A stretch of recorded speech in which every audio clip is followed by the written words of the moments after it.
നമ്മുടെ ഓരോ ദിവസവും തുടങ്ങുന്നത് തന്നെ ഒരു കപ്പ് ചായ കുടിച്ചുകൊണ്ടായിരിക്കും. ശരിക്കും പറഞ്ഞാല് ലോകത്തില് വെള്ളം കഴിഞ്ഞാല് പിന്നെ ആളുകൾ ഏറ്റവും കൂടുതൽ കുടിക്കുന്നത് ചായ തന്നെയാണല്ലേ. നമ്മളിൽ മിക്കവരും ചായ കുടിക്കാൻ നല്ല ഇഷ്ടമുള്ളവർ തന്നെ ആയിരിക്കും. ചായ കുടിക്കാൻ ഇഷ്ടപ്പെടാത്ത ആൾക്കാർ ഈ ലോകത്ത് തന്നെ കുറവായിരിക്കും. ലോകത്ത് എവിടെ പോയാലും നമുക്ക് പലതരത്തിലുള്ള വെറൈറ്റി ചായകൾ കിട്ടും. അത് പാൽ ഒഴിച്ചിട്ടുള്ളതാവാം, അല്ലെങ്കിൽ കട്ടൻ ചായ ആവാം, അതേപോലെ ഇഞ്ചി ചായ, ഇങ്ങനെ പല കോമ്പിനേഷനുകളിലുള്ള ചായകൾ നമുക്ക് കിട്ടും.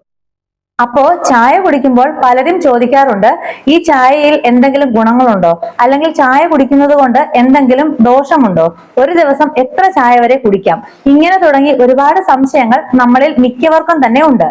ചില ആളുകളാണെങ്കിൽ രാവിലെ തന്നെ വലിയ ഫ്ലാസ്കിലൊക്കെ ചായ തിളപ്പിച്ച് വെക്കാറുണ്ട് വൈകുന്നേരം വരെ കുടിക്കാനായിട്ട്. ഓരോ ഭക്ഷണത്തിന്റെ കൂടെയും ചായ ഇല്ലാതെ പറ്റത്തില്ല, അങ്ങനെയുള്ള ആളുകൾ വരെയുണ്ട്. ചിലർക്കാണെങ്കിൽ രാവിലെയും വൈകുന്നേരവും ഒക്കെ ആ ഒരു കൃത്യസമയത്ത് ചായ കിട്ടിയിട്ടില്ല എന്നുണ്ടെങ്കിൽ വലിയ തലവേദനയോ മറ്റോ അത്തരത്തിലുള്ള കാര്യങ്ങളൊക്കെ ഉണ്ടാവാറുണ്ട്. പക്ഷെ നമ്മൾ ദിവസവും ഇങ്ങനെ ഈ ചായ കുടിക്കുന്നത് നമ്മുടെ ശരീരത്തിന് നല്ലതാണോ അതോ ദോഷമാണോ എന്ന് നമുക്കൊന്ന് നോക്കാം. അതിനു മുമ്പായി നിങ്ങൾക്ക് പുതിയൊരു വീഡിയോയിലേക്ക് ഹൃദയം നിറഞ്ഞ സ്വാഗതം. ആദ്യമായിട്ടാണ് ഈ ചാനൽ കാണുന്നതെങ്കിൽ ഒന്ന് സബ്സ്ക്രൈബ് കൂടി ചെയ്യണേ. ആദ്യം തന്നെ ചായ കുടിക്കുന്നത് കൊണ്ടുള്ള ഗുണങ്ങൾ എന്തൊക്കെയാണെന്ന് പറയാം. നമുക്ക് ശരീരത്തിൽ ഏറ്റവും കൂടുതൽ റീഫ്രഷിങ്, ശരീരത്തിനും മനസ്സിനും നൽകാൻ കഴിയുന്ന ഒരു പാനീയമാണ് ചായ. കാരണം ഇതിനകത്ത് അടങ്ങിയിട്ടുള്ള കഫീൻ ആണ് നമ്മുടെ ശരീരത്തിൽ ഉന്മേഷം നൽകുന്നത്. ഉന്മേഷം നൽകാൻ വേണ്ടി മാത്രമല്ല ചായ നമുക്ക് പ്രയോജനപ്പെടുന്നത്, നമുക്ക് ചില സമയത്ത് തലവേദന ഉള്ളപ്പോൾ ആ സിറ്റുവേഷൻ മാറാനായിട്ട് സഹായിക്കും. ദഹനം നന്നായി നടക്കാൻ നമ്മളെ സഹായിക്കും. അതേപോലെ പതിവായി ചായ കുടിക്കുന്നത് കൊളസ്ട്രോൾ കുറയ്ക്കാനും ഹൃദയത്തിന്റെ പ്രവർത്തനത്തെ നോർമൽ ആക്കാനും സഹായിക്കുമെന്നാണ് പഠനങ്ങൾ പറയുന്നത്. അങ്ങനെ പല കാരണങ്ങളാൽ ചായ നമുക്ക് ഗുണം ചെയ്യുന്നുണ്ട്. ഇത് മാത്രമല്ല, അതേപോലെ നമ്മുടെ ശരീരത്തിന്റെ ചില ഭാഗങ്ങളിൽ വരുന്ന ചിലയിനം ക്യാൻസറുകളെ ചെറുക്കുന്നതിനും നമുക്ക് തേയില കഴിക്കുന്നത് ഉപകാരപ്പെടും എന്നാണ് പറയപ്പെടുന്നത്. കൂടാതെ ശരീരത്തിലെ രോഗപ്രതിരോധ ശേഷി വർദ്ധിപ്പിക്കാനായിട്ട് സഹായിക്കുന്നുണ്ട്. ഇഞ്ചി ചായയോ ഗ്രീൻ ടീയോ കുടിക്കുന്നത് നമ്മുടെ ദഹന പ്രക്രിയ കറക്റ്റ് ആക്കാനായിട്ട് നല്ലതാണ്. അപ്പോ ഇത്രയും ഗുണങ്ങളൊക്കെ ചായക്കുണ്ട് എന്ന് പറയുമ്പോഴും ഇപ്പോഴും ചിലർക്ക് ഒരു സംശയമാണ്, ഒരു ദിവസം എത്ര ഗ്ലാസ് ചായ കുടിക്കാം എന്ന്. ചിലരാണെങ്കിൽ രാവിലെ ഒരു ഗ്ലാസ് ചായയും വൈകുന്നേരം ഒരു ഗ്ലാസ് ചായയും മാത്രം കുടിക്കുന്നവരുണ്ട്. എന്നാൽ മറ്റു ചിലരാണെങ്കിൽ രാവിലെ എഴുന്നേൽക്കുമ്പോൾ ഒരു കട്ടൻ ചായ, അത് കഴിഞ്ഞിട്ട് ലഘുഭക്ഷണത്തിന്റെ കൂടെ ഒരു ചായ, പിന്നീട് രാവിലത്തെ ബ്രേക്ക്ഫാസ്റ്റിന്റെ കൂടെ ഒരു ചായ, പിന്നെ 11 മണിക്ക് വീണ്ടും ഒരു ചായ, 4 മണിക്ക് വീണ്ടും ഒരു ചായ, പിന്നെ രാത്രിയിൽ ഭക്ഷണത്തിന് ഒപ്പമോ അതിനുശേഷമോ വീണ്ടും ചായ. ഇങ്ങനെ ഒരു ദിവസം 7-8 പ്രാവശ്യം വരെ ചായ കുടിക്കുന്ന ആൾക്കാരുണ്ട്. വീട്ടമ്മമാരുടെ കാര്യം നോക്കിയാല് വീട്ടില് ചായ ഇട്ട് കഴിഞ്ഞാല് ബാക്കി വരുന്ന ചായയെല്ലാം ഇവരായിരിക്കും കുടിക്കുന്നത്. ചായ പ്രശ്നമാണോ എന്ന് ചോദിച്ചാല് ചില സന്ദർഭങ്ങളിൽ അത് പ്രശ്നമാണ്. അധികമായാൽ അമൃതും വിഷം എന്ന് പറയുന്നത് പോലെ ചായ അമിതമായി കുടിച്ചാല് ചില പ്രശ്നങ്ങളും ഉണ്ടാവും. അപ്പൊ എന്തൊക്കെയാണ് ചായ കുടിച്ചാലുള്ള പ്രശ്നമെന്നും ഒരു ദിവസം എത്ര ചായ വരെ കുടിക്കാമെന്നും നമുക്ക് നോക്കാം. ഒന്നാമത്തെ പ്രശ്നമാണ് ഉറക്കക്കുറവ്.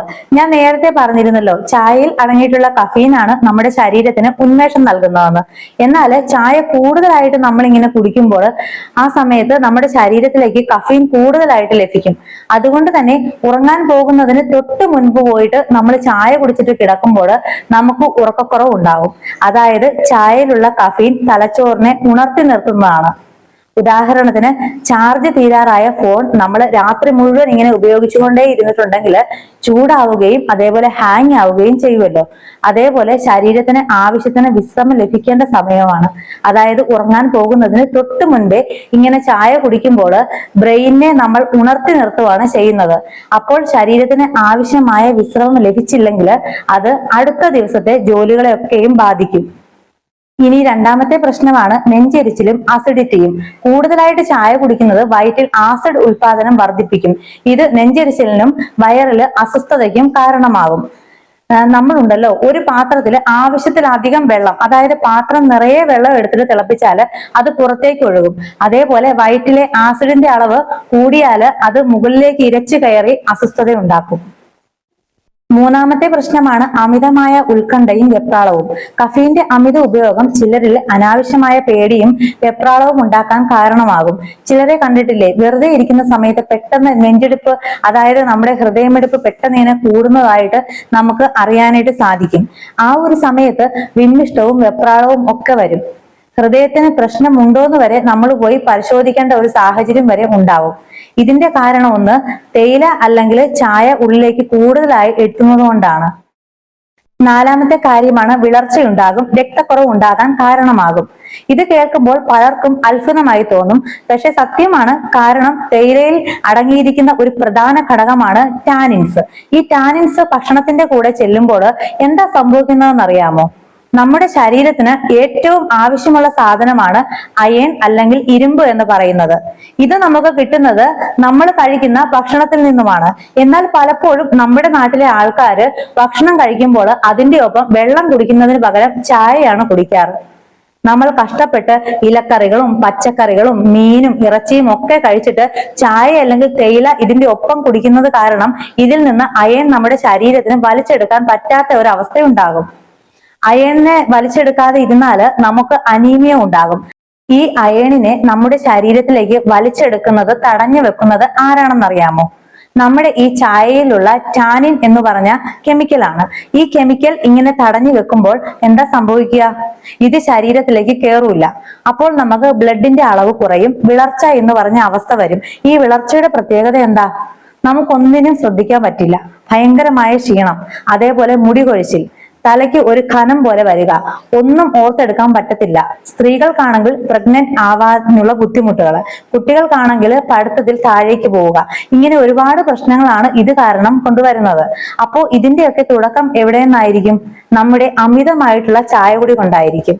അതായത് ചെടിയുടെ ചുവട്ടില് വെള്ളം ഒഴിക്കുമ്പോൾ മണ്ണ് അത് വലിച്ചെടുക്കാതെ ഒഴുകി പോകുന്നത് പോലെ നമ്മൾ കഴിക്കുന്ന നല്ല ഭക്ഷണത്തിലെ പോഷകങ്ങൾ ശരീരത്തിന് കിട്ടാതെ പോകുന്നു. എന്നാൽ മിതമായ നിലയിൽ ചായ കുടിക്കുന്നത് കൊണ്ട് യാതൊരു കുഴപ്പങ്ങളും ഇല്ല. ഒരു ദിവസം 3-4 ഗ്ലാസ് ചായ വരെ കുടിക്കാവുന്നതാണ്. അധികമായാൽ അമൃതം വിഷമെന്നാണല്ലോ നമുക്ക് അറിയാമല്ലോ. അതേപോലെ ഫുഡിന്റെ കൂടെ ചായ കുടിക്കുന്നത് ഒഴിവാക്കുക. ഈ 2 കാര്യങ്ങൾ മെയിൻ ആയിട്ട് ശ്രദ്ധിച്ചാല് ചായയെ നമുക്ക് ഒരു പ്രശ്നക്കാരൻ അല്ലാതെ കൊണ്ടു നടക്കാനായിട്ട് പറ്റും. ചായ കുടിക്കുന്നത് കൊണ്ടുള്ള ഗുണങ്ങളെ പറ്റി ഞാൻ ആദ്യം പറഞ്ഞല്ലോ. ഈ കാര്യങ്ങൾ ഒന്ന് ശ്രദ്ധിക്കുക. ഒരുപാട് ചായ കുടിക്കുന്ന ആൾക്കാരെയൊക്കെ നിങ്ങൾക്ക് അറിയാമെങ്കിൽ ഈ വീഡിയോ അവർക്ക് കൂടി ഒന്ന് ഷെയർ ചെയ്ത് കൊടുക്കണേ. വീഡിയോ യൂസ്ഫുൾ ആയെങ്കിൽ ലൈക്ക് ചെയ്യണേ. ഇനിയും പുതിയൊരു വീഡിയോ ആയിട്ട് കാണുന്നത് വരെ thank you for watching. By.